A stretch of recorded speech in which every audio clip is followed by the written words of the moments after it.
Good afternoon and welcome to Chicago, Future of Finance. I'm Oliver Renick. We've got a pretty busy session here. It's a bloodbath in crypto. It's a little bit of a stress test in stocks, and the metals are also getting hit. It's definitely an unwind day. There are some elements of rotation still in the market that we talked about from the last few sessions, but overall, this is pretty ugly. Today, the only thing you got really working is staples and utilities, so that's a pretty clear sign of risk off when that's your only sector of the market holding in for the ride. And looking at the toss right now, some of the groups that are under some extreme pressure are some of the usual suspects as of late. Discretionary down, but the unwind in materials after looking pretty good the other day, and banks as well, shows that there is some risk coming off fairly substantially in the market. Some of the stuff that has been holding in has indeed gotten dragged now, but there are a few things that are up. You got some healthcare stocks that are up. Yeah, got a few tech names in there like Skyworks that is actually okay today, but generally this is obviously a pretty painful session. But look at VIX. It's largely just continuing the trend that we've seen here over the last couple months, which has been higher highs and higher lows in VIX. Pretty amazing technical work on the chart for volatility. As many say, you're not supposed to draw lines on the VIX chart. Well, this line is working pretty well. As we've generally talked about, it seems mostly like the index volatility is now getting in line with some of the single stock volatility that we've had. As you look at the correlations popping, here's that chart of Core 1M we've been tracking. Below 8 looked like a little bit too complacent, a little low. And so now we see correlations rising. That's the main story here today in terms of the broad market. But of course, the most interesting story is Mutiny on the strategy. Michael Saylor's Bitcoin experiment is trading below $110 now, and of course Bitcoin is below his break even as we approach 60K, which was the line that I had on the chart when I pointed out over the past week that if this thing cracked 80, it was likely to get down to 60 in a hurry.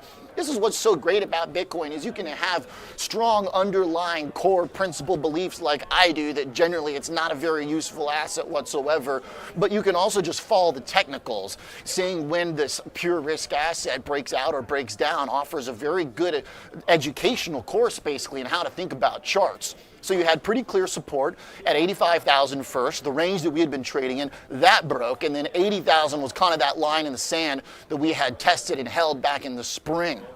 So that falls through, and now suddenly you have this real kind of cycle of pain because the break-even for strategy was at the mid-70s. Michael Saylor is asking people to hodl. Now, he had a very different tone. I saw him in Vegas for the Bitcoin conference about a year ago, almost, about, 9 months ago, when I asked him about my short master long stocks or long Bitcoin trade. He said, you'll probably get your face ripped off. And, well, here we are. Definitely some face ripping going on, but it's not mine. It's in the crypto world, and this could get pretty ugly. The big point that I've talked about with strategy is that it assumed the risk properties of Bitcoin, which made it appealing to many. The volatility and the risk was the appeal of Bitcoin. But when you take the asset, wrap it in debt and leverage and package that into a different instrument, now that's something that's even more risky because that's a thing that can go to zero. Companies, of course, can go bankrupt and can go to zero. So there's no telling really how bloody it could get. The other thing that I've talked about is the bearish divergence that's been in Bitcoin for a very long time. No other asset in history has a bearish divergence across its entire existence, but Bitcoin's became very obvious looking at this chart here over the past year. As it was making higher highs, it was making lower highs in momentum in RSI. So right now you're oversold in Bitcoin. You're down here at a 28 RSI. So maybe you find some support at that 60K. That's pretty much the thought that I have on Bitcoin for now, is that 60K was the target from about 10 days ago, and we're almost there. So let's get some other thoughts. We got a great show coming up, by the way. We've got a whole host of fantastic folks joining us. Phil Streible joins me from Blue Line Futures right off the top. Then we've got Mr. JJ Kinahan, Chicago icon, and the man who brought me to this wonderful city about 8.5 years ago now at Cboe, joining us to talk about retail expansion and innovation efforts. experts. And our sponsor for this show, Innovator ETFs, Tim Urbanowicz, is going to join us to talk about the craze in buffer funds and what they've got in store. Then Charlie Moon of Prosper Trading Academy will be here to cap it off with us into the bell. Right now, I've got Mr. Phil Streible joining me from the great state of Florida. Phil, I worry about Miami right now, the crypto capital of America. What's going on, man? Wow, yeah, an incredible sell-off here, and it's a cascading effect on all these different asset classes, everything from the equities, the cryptos, the precious metals. No real safe haven out there. The one market that is interesting is that we saw 10-year treasury yields come off about 4.3%. They're sitting at about 4.22, and we're seeing a little bit of a bid here on 10 That's a good point. Finally, someone bought bonds, right? Because the last few days, market had no interest in bonds. I think that's good eyes and an underappreciated story today, Phil. Yeah, I mean, a lot of these central banks have been protesting, or different governments have been protesting U.S. Treasuries and things like that. And perhaps you're seeing a larger liquidation where they're finally throwing in the towel and going back to their traditional asset classes. One thing to note on your chart on Bitcoin is I was looking at that peak that we saw right around that 125, 127, and you come down to this latest breakdown right here. If you go a measured move on it, it's about a $45,000 drop. So you take that from where we just broke that key level of support. It really takes Bitcoin down to 40,000. So I know you got your 60 as your first stop, but just like taking the red line, the blue line, whatever, you get both stops, all right, before you get your destination.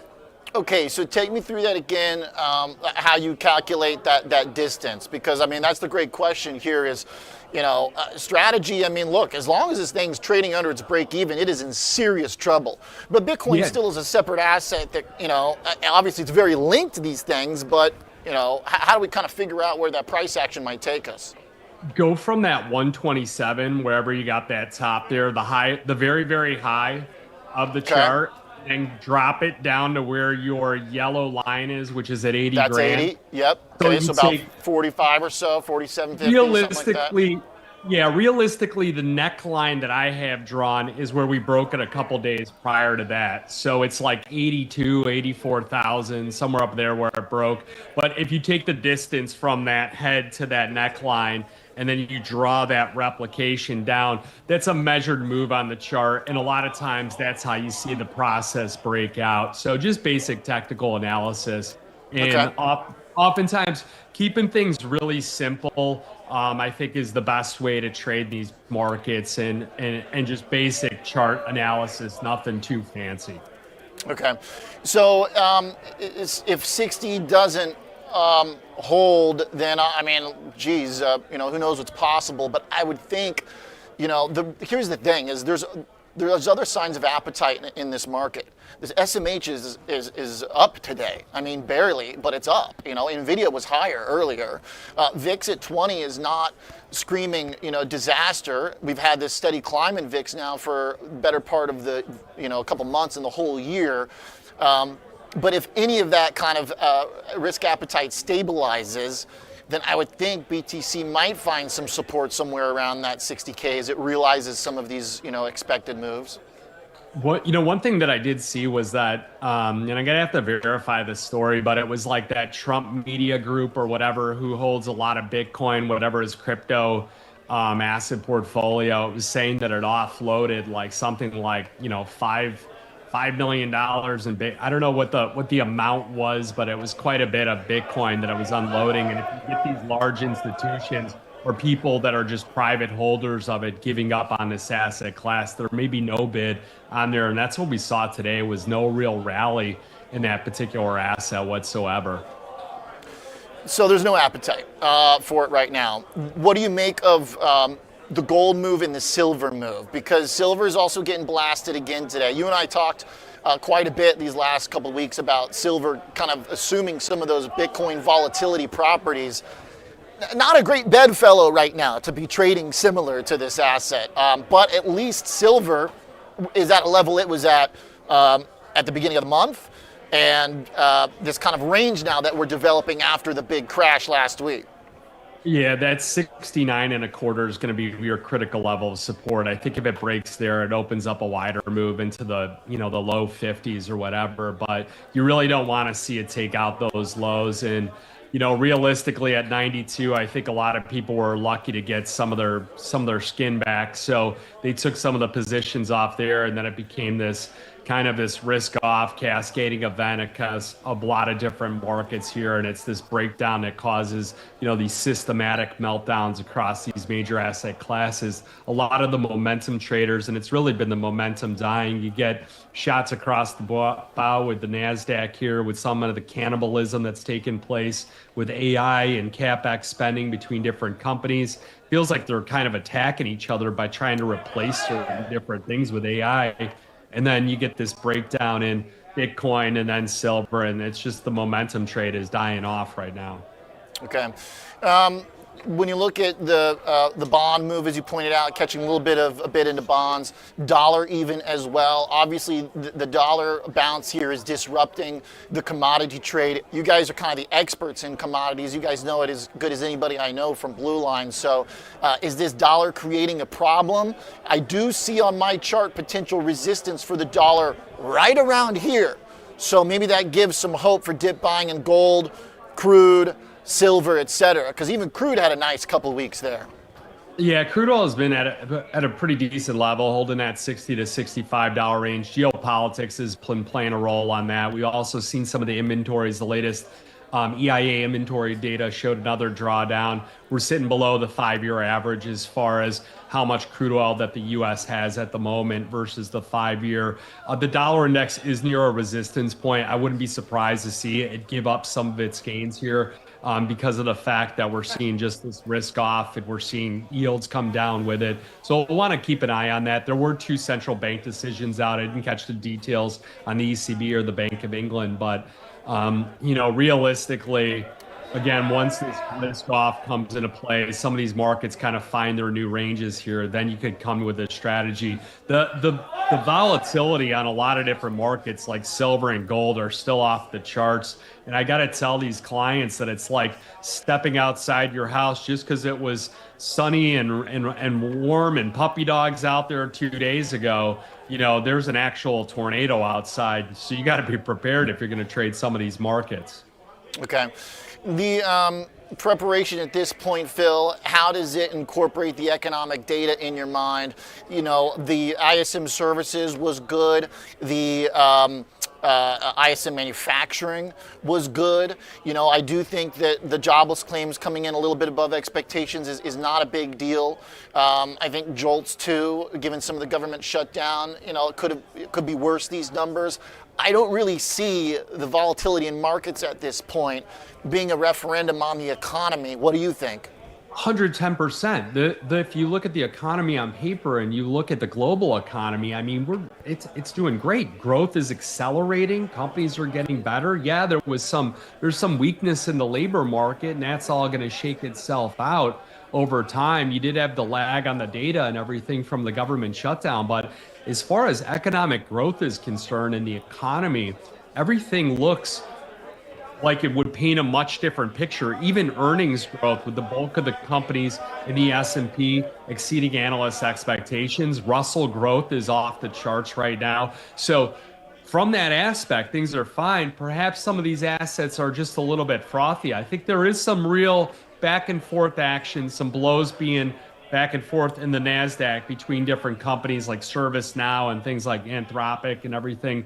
But the metals complex, perhaps a little bit over speculated in, and you're seeing a lot of these different exchanges, not only in the US, but globally, are raising margin requirements. So they're trying to bring this back down from orbit.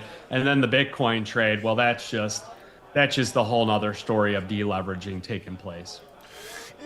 Is there a potential macro-driven, is there a feedback loop, do you think, Phil? Like when household ownership of equities is at the all-time high, there was a lot of retail participation in, some of the crypto markets. Does this stuff, if it gets ugly enough, start to go back the other way?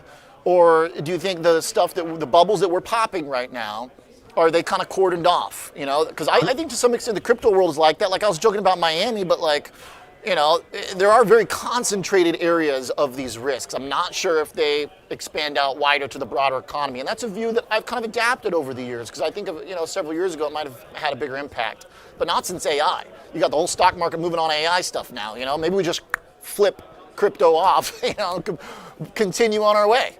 Yeah, the problem is the widespread adoption. I mean, I had never used crypto to buy anything in my life. I've speculated at many different times, and that's been the issue. One time, back when you were on your previous network, I was saying that crypto was useless, and you were telling me that, you know, if somebody was having like if it was like a church group in another country that you needed to get them some funds, it was an easy way to do it. And that's or an online poker ring. Yeah.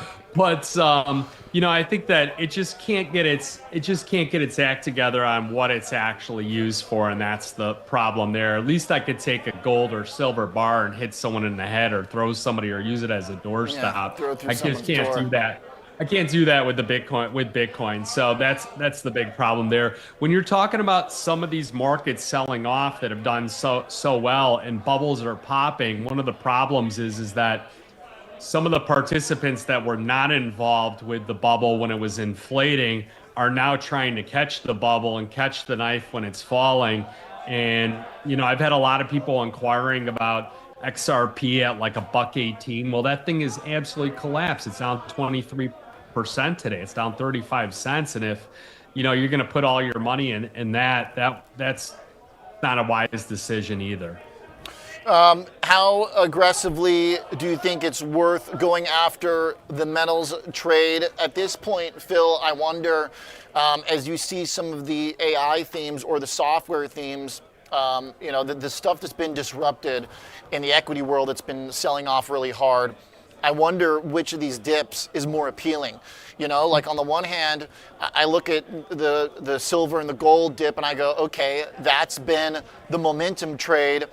I'm eager to scoop that up, but then I also wonder if that stuff, you know, that doesn't generate cash flow, that doesn't generate earnings, I wonder if our backdrop for the economy is okay. Maybe I am better off taking a shot at some of the beat up equity stuff out there.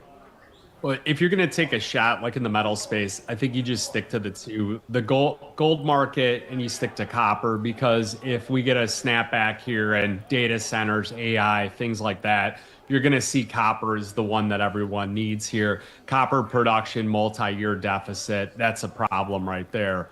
You know, silver, once it gets too high, it does face a degree of substitution risk. At what point would solar panels just be not worth it, or companies would look to, you know, people aren't buying silverware because it costs too high, things like that. The gold market, at least gold is a tier one asset, so central banks can hold it, and it's good as cash. It's as good as bonds and things like that. So those are the two. The gold and the copper, I think, are the right ones. We'll see on the silver if some of the volatility comes out of it once the exchange launches the 100-ounce contract next week. But if I'm going to go and put my money in any of these indices, it's going to be the Russell 2000, because small caps aren't spending that CapEx spending. They're going to benefit if things sell off here, if yields come down. Small business optimism continues to grow. So I just think that, you know, that's the logical place to be. It's also the last index that's still bullish trend, in my opinion. Look at the regional banks, by the way. Very solid chart still. Just cruising through this kind of chaos in the other asset classes very smoothly. And to your point, IWM as well, pulling back for about a week or so, but a pretty clear trend still of higher highs and higher lows, a solid looking chart. And I like the reminder that gold is a tier one asset, maybe just gives you an opportunity to kind of retool your portfolio here, get rid of some of the stuff that's on shaky ground, and maybe take something from the last couple of years of what you've learned on how these things diversify each other, which is that Bitcoin is like risk with downside attached, and gold is diversification with upside attached. And maybe if you want something more gambly in there, then you dabble in a silver, or you dabble in maybe a copper that might have some higher volatility, or even maybe the small cap. So I love the perspective. Phil, you the man. Thank you very much, sir. Yeah, thank you. Phil Streible, Chief Market Strategist of Blue Line Futures. Always a great look at the commodity space in particular. 2-minute Innovator buffer break. And then we're coming back with Tim Urbanowicz from the team for this week's Cboe Exchange Traded Profile. Be right back.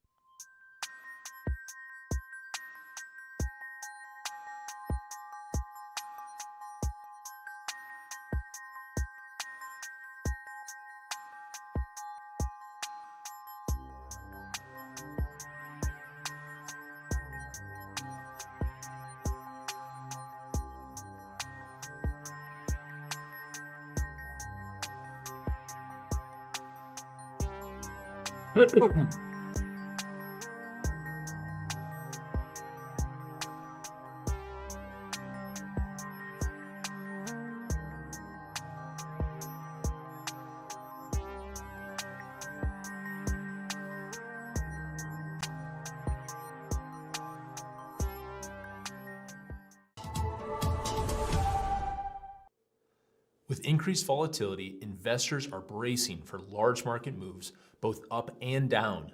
Will the market rebound 30%, or will we see a 30% drop? At the end of the day, uncertainty remains a constant. Innovator's floor ETFs are designed for volatile markets. They aim to position portfolios for market moves regardless of direction or magnitude.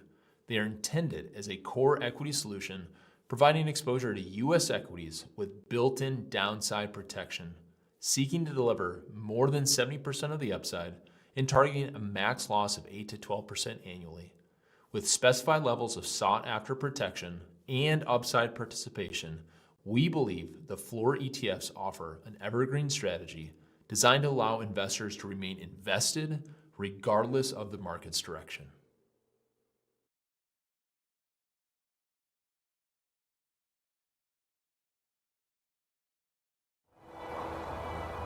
There are two things about Chicago finance you can't get anywhere else. The first is kind of hard to miss. Everyone's trading options. Cboe is on a 5-year growth streak making billions, and its goddess of grain sits atop the final pit of open outcry. And that's what it's all about. The chance to fend for yourself. A fortress for the self-made trader, and the only still standing in America. The second thing you may not know, but it's worth trillions. Chicago is the only major city in America that's home to 2 of the top 10 registered investment advisors, according to Barron's. That means a steady river of passive money and fixed income pouring into the city. If you think you can beat the market, this is where you do it. If you've got value, price will discover you here in Chicago, the future of finance. Join me, Oliver Renick, from Cboe, Tuesday, Wednesday, Thursday, into the closing bell, live from Chicago.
With increased volatility, investors are bracing for large market moves, both up and down.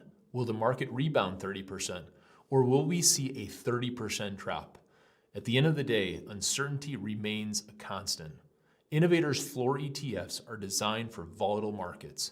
They aim to position portfolios for market moves regardless of direction or magnitude. They are intended as a core equity solution, providing exposure to U.S. equities with built-in downside protection, seeking to deliver more than 70% of the upside and targeting a max loss of 8 to 12% annually. With specified levels of sought-after protection and upside participation, we believe the floor ETFs offer an evergreen strategy designed to allow investors to remain invested regardless of the market's direction.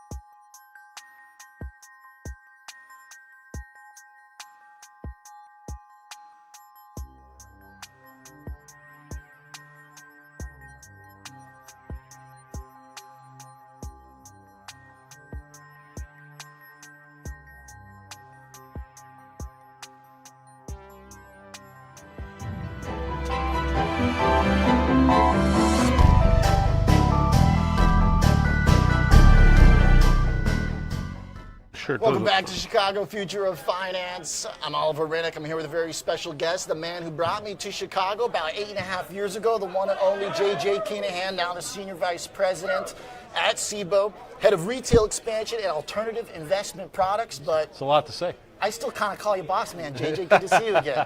Well, it's great to be with you, Oliver. Great to see all that you've done in your career. Thank you, sir. From a guy who 8.5 years ago, I would say, had a very limited knowledge base on options to somebody Sure. who knows them cold now. And I appreciate that. And certainly I'll take come that. a long way on fixed income, too. That kind of seemed to be a little bit of your sweet spot, Yeah. if you will, for many years. I So appreciate that. It's great to see you, man. It's good to see you again. I thought it'd be kind of fun just to start, as we're now here under this roof, obviously Yeah. a place that's iconic.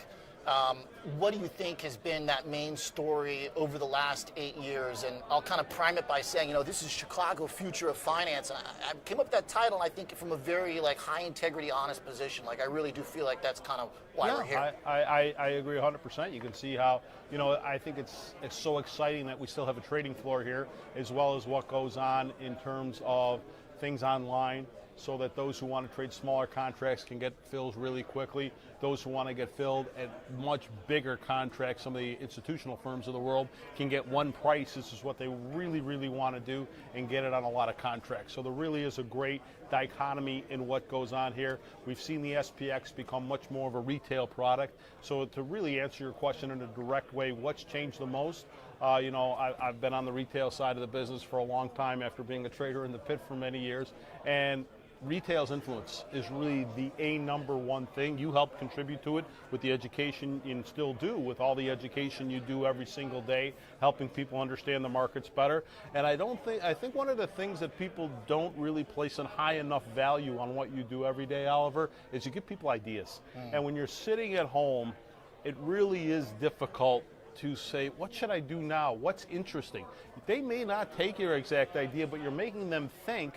And so we'll just say you talked about Apple for some reason, and an Apple call out a couple of weeks or whatever. They may think about that and say, well, maybe I don't want to do Apple, but on Oliver's premise, maybe that also applies to Amazon. So Sure. maybe I want to go do something there. So I think it's really great what you're doing, because you've got to continue to throw out the ideas and just make people think. I love that, retail is finally getting their just dues.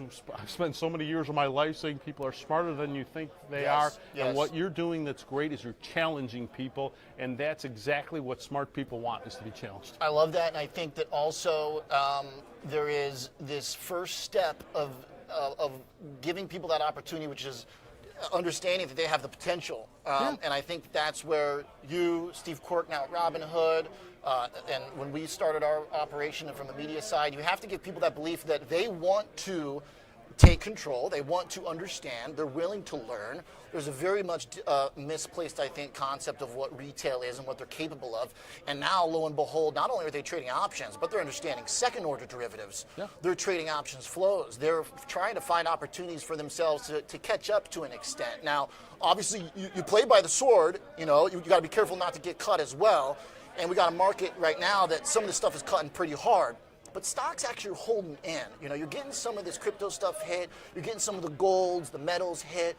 What do you think this kind of year so far is shaped up for in terms of kind of understanding how these asset classes are playing against each other? If I were to say the biggest surprise to me so far has been Microsoft, and how hard Microsoft has gotten hit. because that's a stock that if I look back over the last few years, we're buy the dip, and buy the dip mentality has really, really paid off for people. That's the stock that led from the retail point of view, was it was the first one people bought, like, okay, I have confidence, they have this amazing cash flow, they continue to innovate.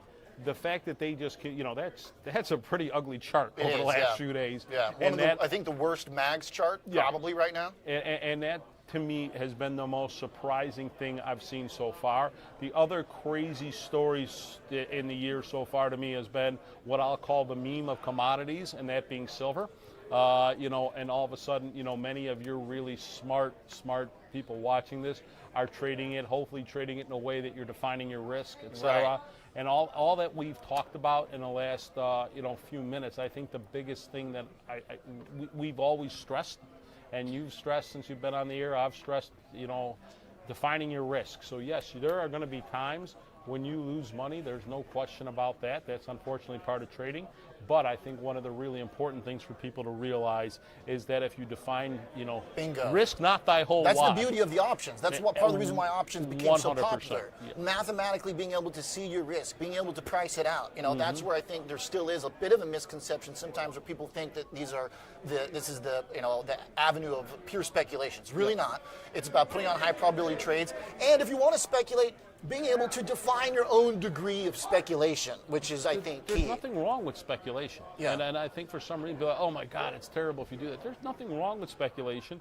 But again, when you speculate, one of the beautiful things about options is there's something called delta. What a delta is telling you is this is your probability right up front of even, so if you're going to buy that call that's pretty far out of the money, it may have a 15 delta. There's only a 15% probability it's going to finish worth a penny. Yeah. So if you're paying maybe 50 that's the cents 15 for cents it, you got. Yeah. So again, understanding that I think is really important for people who are going to speculate. Okay, now here's where we kind of get to the crux of what you're doing here at Cboe. Alternative investment products. I mean, we've kind of talked about some of that retail expansion outreach, Sure. which I think is an extension of kind of the things that you've built your career on and teaching people and educating people. But when I'm doing a show on future of finance, one thing that I got to have is I talk about event contracts.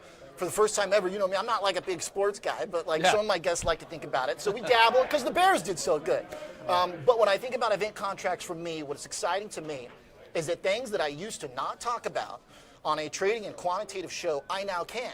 Because it's not a speculation or a guesswork or my own political opinion about an event. It's a market that's priced a certain event that's coming up, and now I can express that in a way that I couldn't do before. I can talk about these non-market events in a quantitative way. How does that fit into your understanding of alternative investment products and what you want to do? Yeah, so, it's funny you bring up sports. So the first thing I'll tell people is Oliver talked about the fact that, he came here 8.5 years ago. The first thing I told Oliver to do is learn how to play golf. I said, and the last thing you told me to do, too.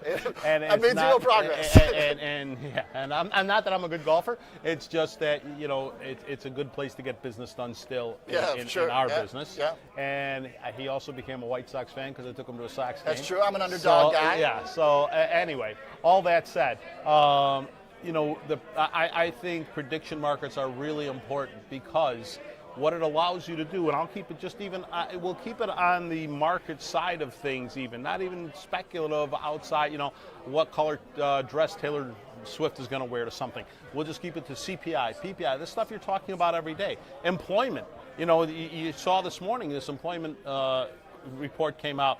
It had a big effect on what happened in the market. So when you want to talk about employment, et cetera, yes, you can invest in it through volatility or taking a position in, SPX back behind me, et cetera. But this is a way you can do it very directly in terms of what is going to happen there. Yeah. And so I think it's really important. It gives people a chance to really hedge something, not only the retail investor, but also firms, so that they can hedge some of their risk, et cetera. So I couldn't tell you how excited I am about that. The other thing that I'm doing as part of my role here is taking us to tokenization. Okay. I think tokenization becomes even more important on the clearing side of the business, which isn't a very exciting or sexy side of the business, doesn't necessarily face you, but can we make things so they settle faster, which you may care about, so that you can use your money again very, very quickly. Okay. As well as should there be some products that we're going to tokenize also. Okay. So that's a big area right now. The biggest area that you have to do in tokenization is really sort of narrow it down and say, where are we going to focus, what are going to be our priorities, because otherwise it becomes too big. And as you and I have talked a million times, if you're going to focus on everything, you're going to get nothing done. Sure, and I think what's important about that too is there's a separation kind of the price action for the speculative items, which is, hey, if you want to play in the crypto sandpit, go for it. But also the technology, that there's still something to be wrung out from that entire asset class that may not be related to speculation, that may not be related to price action. And the way I also look at it, also crypto is going to be under my domain of things to get done in a better way. We have some perpetual futures offerings right now, which we're really excited about, and I think we can expand a lot of what we're doing there. Okay. And the way I look at, I love the fact of always learning new things and how the market's going differently. And so I really feel like crypto's in about the second or third inning. If we look at prediction markets, they're probably in the 1.5. And if we look at tokenization, it's warming up in the bullpen. Yeah. It hasn't even really entered the game yet for most people. So it's exciting. The event contracts, the last thing I'll say about that, because I kind of want your take on this, because there's a lot of people kind of chiming in from outside the investment world that are very much against this. Sure. But in my view, it's very simple, which is anything that allows us as people to make money on being right, supplying liquidity pools for being able to predict the future is like, how can that ever be a bad thing, basically? Well, that's kind of my extreme, libertarian kind of, if you will, the philosophy. True libertarian view, I agree that's it. I will say, we're a regulated marketplace, so we'll go in there with a bit of a regulated view in terms of things that affect the market to start, and then we'll see what kind of regulations happen from there. But I think it's wrong to just say they're all bad, they're all wrong. That's a silly point of view when there are things that can help the investors to, spread risk. And again, there's liquidity in all these products from a lot of regulated firms. I think one of the great things about exchanges, they're trusted places to go because there's something, there's something behind them in terms of regulate. I mean, such a regulated business is crazy. And the people here, that the exchanges are standing behind the trades, guaranteeing the trades. That means a lot. We've seen some of the other places where people may go run into, did it happen? Did it actually not happen? Yeah, put those guardrails on the highway, right? Yeah. I'll understand kind of where the median, the guardrails are. JJ, great to see you again. Great to be with you, Oliver. Great circle of life here in Chicago. Brings back a lot of memories. Absolutely, future of finance. JJ Kinahan, senior vice president at Cboe, head of alternative investment products and retail expansion. Good stuff, JJ. Fun convo. Thanks, we'll be Oliver. right back with the Cboe Exchange Traded Profile with the Innovator team in a moment.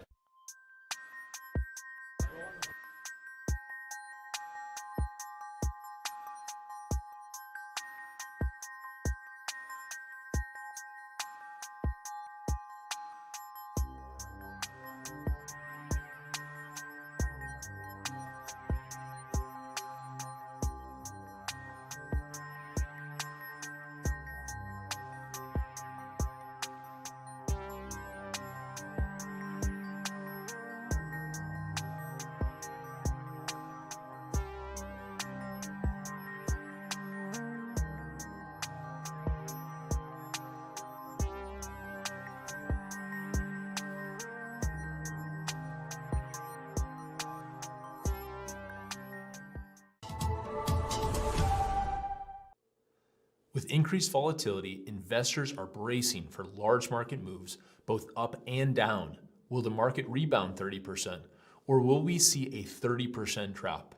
At the end of the day, uncertainty remains a constant. Innovator's floor ETFs are designed for volatile markets. They aim to position portfolios for market moves regardless of direction or magnitude. They are intended as a core equity solution, providing exposure to U.S. equities with built-in downside protection, seeking to deliver more than 70% of the upside and targeting a max loss of 8 to 12% annually. With specified levels of sought-after protection and upside participation, we believe the floor ETFs offer an evergreen strategy designed to allow investors to remain invested regardless of the market's direction.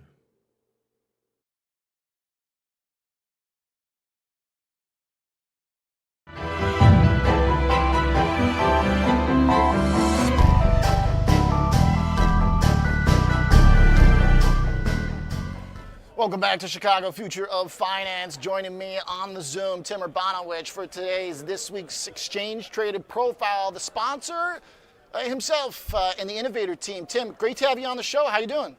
Great to see you, Oliver. It's great to be with you. Likewise, you guys have had a lot going on since we last talked. You got some new funds, obviously the monthly update. Folks who've been watching the show carefully will notice that our ticker changes on the banner per month for your guys' double buffer fund. Let's start there, because with a little chop in markets, I feel like you guys might be getting some fresh attention on that thing. It is, Oliver, and we always have advisors that are looking to protect on the downside and keep exposure to the market. But right now, I think that's becoming more and more real with these markets selling off the way they are. So we've seen a tremendous amount of interest here recently in a couple different areas. The dual direction strategies in particular have been very popular here over the last week or so. With the volatility and really with those strategies like DDFF, if you look at that strategy, it's the February version, but you have a 15% inverse cap on the downside, meaning that if the market goes down 0 to minus 15%, you're going to be going up 0 to plus 15%. And then on the upside, if the market just goes up, you have an upside cap of right around 9%. So it's really good coverage. I think one of the things that we're showing our clients a lot of here is just looking at those guardrails in the context of what are the potential scenarios that could be playing out this year. If you look at the most bullish forecasts out there from companies on the street, whether it be an Oppenheimer, a Deutsche Bank, somebody like that, that 9%, that's covering you for 85% of those high targets.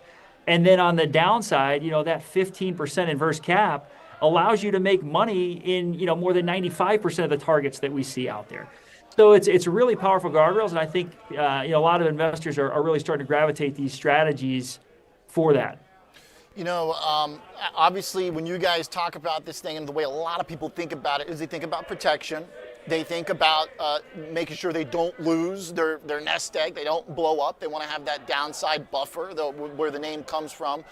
But the thing that I've always found kind of interesting about your guys' strategy is that if you are someone who's looking to short the market, this is actually a way from a retail side that you can express it without having to learn how to put on all these complex short instruments or trades. Now, I know that might not be like the design from an advisor or from a permanent holding standpoint, but I think you can actually use this tool to speculate in a way. I don't know if you've given that more thought since we last spoke, but I find that to be a compelling case for the everyday person. It is a way to do that, and it's a way to express that view, and also a way to express that view with the humility to know that if you're wrong, you're still going to be okay. Exactly. If you're wrong and the market keeps going up, you're going to participate in that. But if the market goes down, you're going to be getting the same benefit, to that 15% inverse cap that you would if you had just expressed that view with options or just with the a short position. So great way to do it. I think it's a much safer way to do it. That's not the main use case that we see with the billion plus that's come into these strategies since Sure. They launched months ago. But I think the applications are just starting too. There's a lot of new applications that we're seeing come to market every day. Tell me about that. And obviously, you guys, a little corporate news as well. I don't know how much you want to comment about the Innovator and the Goldman partnership and the purchase, but I feel like that is obviously a recognition of the popularity of the strategy. And in terms of folks finding utility in different use cases, tell me some more about that, Tim, in terms of kind of what you're seeing and what's the most popular way or what the most kind of typical client looks like. And as you explain that to us, I just pulled up kind of the graphic here on what you're discussing earlier. Yeah, absolutely. I mean, with the Goldman news first, Oliver, obviously this is something we're very excited about. It clearly shows that this is beyond just a little niche. The defined outcome landscape is growing. It's going to continue to grow at a very rapid rate. And you have the Wall Street behemoths like Goldman Sachs that have taken note, and really excited to add their capabilities to the innovation that we're bringing to the table here. In terms of the use cases, when you see that payoff, again, being able to make money when the market's going up as well as when it's going down, the use cases are endless. We have a lot of advisors, especially this week with a lot of the noise that you're seeing in some alternatives like gold and silver. Hey, this is a way that you can put a hedge into your portfolio and not have to worry about, is the asset class going to continue to do what you hope it does when the market is selling off? So a kind of an alternative sleeve is one way that we see that, a liquid alt, if you will. Okay. We also have another component that will use it as a fixed income replacement. Again, same thing with bonds that didn't do what you wanted them to do in 2022. About half the time we see in market corrections, they work with that negative correlation. Hey, this is the way to have that negative correlation with options, how we're constructing that payoff. So it's there at all times. And then obviously you have some of the more conservative investors, your retirees, your pre-retirees that they don't need a 20% move up in their portfolio.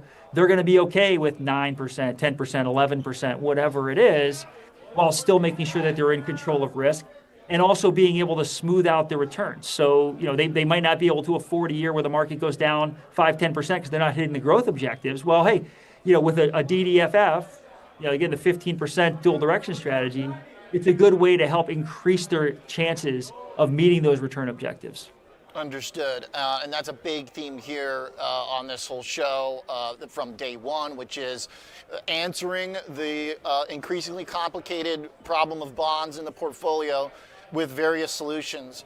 Options obviously are the way we've talked about it mostly here, but there are competitors of that. Like that was kind of the argument of some of the Bitcoiners and gold bugs. Some of those have worked better than others. Some of the private market asset sellers would argue they're competitors for that kind of bond slice. What would you say to those, Tim? Options are they proven the best? Because actually, I was talking to somebody the other day who's looking at the bond market and saying, hey, our credit approach is the original buffer. That was kind of an interesting pitch, I got to be honest. Well, I think there's a lot of people there that are right, Oliver. And, I say this as someone who's spent several years as a fixed income strategist. But when you look at a fixed income allocation, you look at the ag or any active manager that's using the ag, we see a couple issues with that. One, the inconsistency of the protection that they provide. You look at all 28 different market corrections of 10% or more going back to 1960. The catalyst for half of those market sell-offs is rising interest rates. Now, not to the degree that we saw in 2022, but still, that tells you your bonds aren't going to be working the way that you want them to. They aren't working the way they did in 2008. So that inconsistency into protection is one. But my bigger issue here is really with the tax inefficiency and then also just the upside potential that they bring to the table. Oliver, I can tell you with a high degree of confidence right now, if you buy the ag or some subset of the ag today, over the next decade, you're going to be getting a total return very close to 4.25% every single year. Now, yes, there's some years where you might realize it earlier if interest rates start coming down. There's other years where you might realize it later if interest rates are going up. But if I look at that unknown, that degree of unknown, right? Do I really want 40% of my portfolio in something that has a ceiling, if you will, that's that low? And I think strategies like this, the buffered ETFs, the dual direction ETFs, it's a way to take those low risk dollars, tie them back to the upside of the equity market, and increase that cap. So take your cap from 4.25 on a bond allocation to DDFF, you're taking that up to 9% plus the inverse cap on the downside. So it's more consistent risk management. And it's higher upside. Okay. Understood and good argument there. I want to make sure, Tim, that we kind of talk about a few of the other offerings, because I think that depending on what's hot in the market, you might find, different buffers that work. Like I was kind of asking to myself the other day and here on air, I was like, when are we going to get the silver buffer fund? Like we can do this for pretty much anything that's got options, but one area that you guys have focused on is the small cap. Tell me about KJAN real quick, because I've got increasingly a lot of guests talking about getting into the small cap world. Does the buffer make as much sense here, or are we going to small caps for the risk? Yeah, I think that's a great question, Oliver. We see a lot of catalysts, bullish catalysts for small caps this year. Fed cuts, being one of them. But you look at KJAN, okay, you have a 15% buffer on the downside. So small caps go down, 0 to 15, you're fully protected from that. Anything beyond that, you're still protected for the first 15. But then on the upside, I think you want to ask yourself, how much upside do we see in small caps? KJAN has a cap north of 17%. over the next 12 months. So Okay. if you think small caps are going to run up, 30, then yeah, maybe you want to go just long IWM.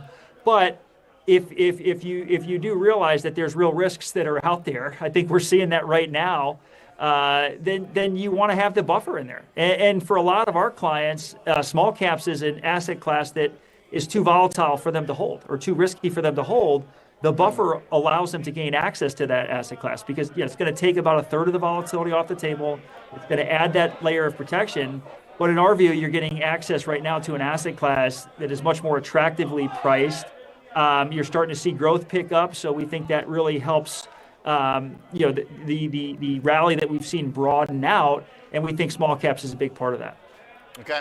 Well, it certainly seems to be getting increasingly in vogue, the small caps. And we were literally in 2 conversations ago, guests saying, hey, this is where you want to hide out. So if you need to adjust your risk profile to make it work for your clients, KJAN, another one. Appreciate it, Tim. Appreciate the participation in the show and the banners and the ads. Thanks for rejoining. Great to see you, Oliver. You got it. Tim Urbanowicz, Chief Investment Strategist at Innovator ETFs. That was the Cboe Exchange Traded Profile. And today, I think we need to go straight into our next guest who's joining us from Prosper Trading Academy. Mr. Scott Bauer is on the line, and the market here has got 10 minutes left to the nose. Scott, this has obviously been a very kind of crypto heavy day, but it also is a bit of a stock situation as well. Tell me where you start in today's analysis because there's a lot to choose from. Yeah, so crypto heavy day, and one thing we talked about yesterday, Oliver, ahead of Alphabet's earnings was that CapEx, right? That if that CapEx number was, off the charts, which it came in, that the street might look at that as a negative reaction, and that's certainly what happened here. I think in the long run, that becomes a positive thing. But for right now, the street is so concerned about overspending here. That's what they looked at there. So you have that. You have the crypto just absolute. I don't know if I even call it a meltdown or just something like an that. annihilation. All of the above. It's actually unbelievable. Today is one of the highest volume days that I have seen for micro Bitcoin futures over at CME that have traded. So I think that there is a lot of capitulation going on there. And I'm starting to see that a little bit through some of the equity spaces as well. We are starting to get to really oversold levels on a lot of individual stocks. And, if I don't want to say if you have the added risk to put on, because I don't look at it as risk, to me, it'd be a good opportunity to start, dipping your toes into your favorite stock or maybe even your favorite sector that has just gotten trounced over the last week or so.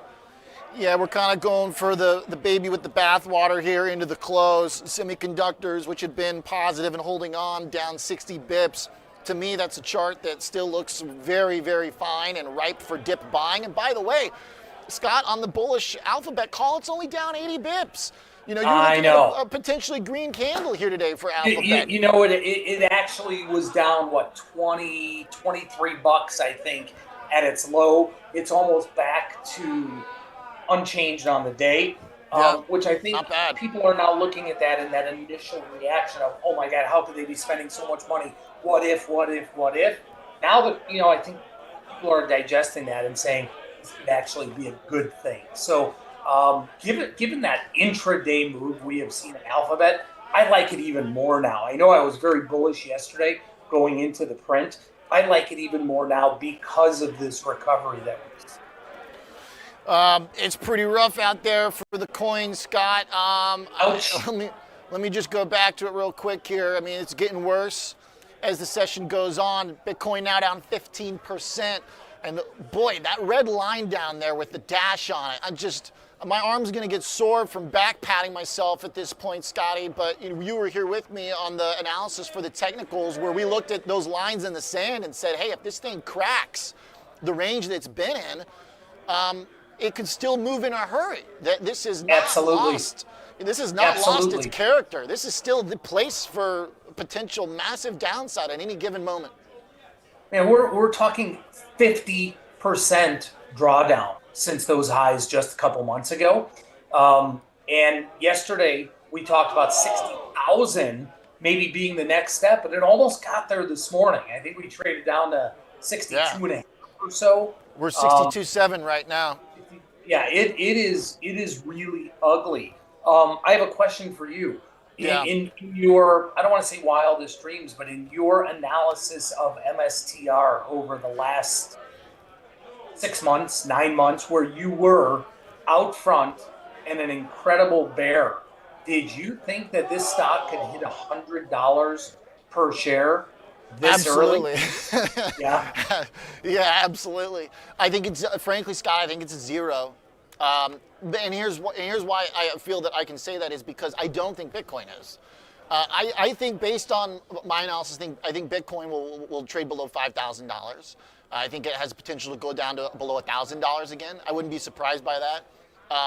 Now that the way I've thought about Bitcoin is kind of relating it to stocks, and a lot of those kind of relationships have gotten out of whack, so it's hard to know where it could go. But for me, Master is very clear, which is that if my Bitcoin view is that this thing's, a sub 10,000, let's even say generously it's a sub $10,000 asset, then strategy's screwed. It's game over. Yeah. They break even at 75. Buying at higher and higher highs. So strategy in my mind is, could disappear. And not only strategy, but look at Tom Lee's fund and just that whole space right now. And I think what you're seeing is a lot of the I always mispronounce this, hodlers, whatever you want to call them. Right, yeah, he's pleading for him today. He's pleading. Hodl. They have started to capitulate. And that is because this whole narrative of what crypto and what Bitcoin is for has now pretty much been thrown out the window, to be honest. And I know there's people watching this, and there are the Bitcoin bulls and blockchain believers out there that are going to say, oh, it's just going through a really bad cycle right now. And that may be.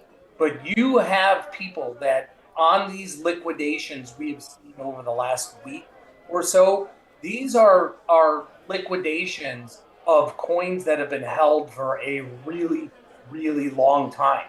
And people just saying, all right, enough is enough, because the narrative has changed. There's no question about it. Yeah.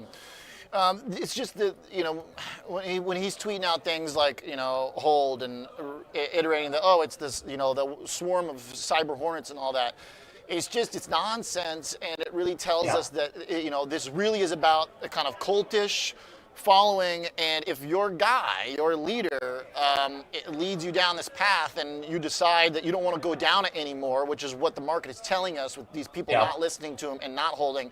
That's why I'm calling it mutiny. It's, it's basically mutiny, and that's the risk of being a cult leader, I guess.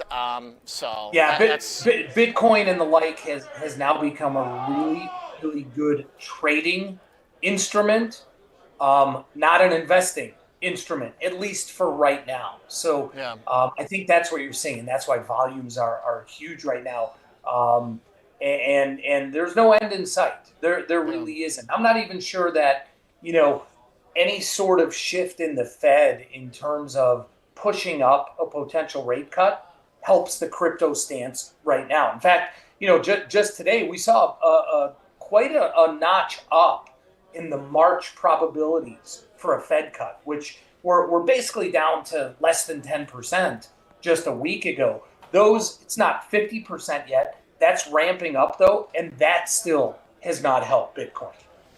Great point. That's a really good point, Scott. In fact, I think it might be going in the opposite direction at this juncture, because if you throw more juice onto the economy, this is the way it works. The economy's solid, which we saw in the recent data, it is, and you're going to throw even more juice into that by cutting rates, then that means we're going to discover the real value of things. We're going to produce more things. I think in many ways AI was very much a Bitcoin killer, because it gave us something that had both exciting kind of cult following potential to it, but actually was producing something and actually doing something good. So then we don't need something that, that's just pure speculation. The quantum stuff that we're building, all these things are the products of a healthy economy, which present alternative investments that actually have value, which is not good for something that doesn't have a productive value. You're right, and I'm looking over here because I'm trying to see what some of the markets are in MSTR with earnings coming out, and the market's pricing in here about a $14-15 move, so about That's right. 15% move. The I 90 almost forgot about earnings. yeah Strategy earnings the tonight. 90 puts may seem cheap. They're only trading $1.50. I know it's totally binary. You got 1 day on it, but tomorrow's 90 puts are $1.50. Who knows? Yeah, that's a good point for earnings. It could be, maybe you buy, maybe there's a way to just bet on the vol, but I mean, this is going to be very fun because if they find anything in here that's not good, then, who knows what's possible, but at the same time, it is oversold. It is oversold, but how is he going to talk his way out of this? Great point. I don't know. Other than just pounding the table and say, Bitcoin's the ultimate buy right here. I mean, what else is there for him to say? Well, he told me as I had up when I saw him that I was going to get my face ripped off. There's our picture, me and my best buddy in Vegas. But I'm not going to be too big of a jerk here. Scott, to your point, the last thing to come back to the data here and the numbers for earnings on Master. To your point, cheap to even still kind of, not expensive to bet on potential deeper slide. Not expensive at all. The puts for tomorrow, obviously big binary event, right? One day it either happens or it doesn't happen. But if you, let's say you were to go out a little over a month to March, the 90 puts there are trading as high as $10. So you got to hit $8, to get a break even there. But I don't know, certainly is not out of the realm of possibility. And I don't know if you watched the tape here, but Alphabet actually got to the flat line on the day. I think it's down, down 10 cents or something on the day here. There you go. Nice dip buying there for Alphabet. Yeah. That tells me that your long-term view still very much intact. In place, very much intact. Very much intact. All right, boy, I'm going to start. We got to get something going on Friday for these shows because I need to have some thoughts on Master tomorrow. It could be a fun afternoon. Thanks, Scott. It definitely could be. And for those that don't know, the January non-farm payrolls, which we were supposed to get tomorrow, are now coming out next Wednesday. Okay, so we lose a catalyst. But it seems like the market is not in need of one right now. It seems like we've got plenty of organic catalysts. Great stuff. Scott Bauer, thanks. Good thoughts on Alphabet yesterday. I think ring true in the dip buying today. Good thoughts on Master going into earnings as well. Mr. Scott Bauer, that's it. We got to jump.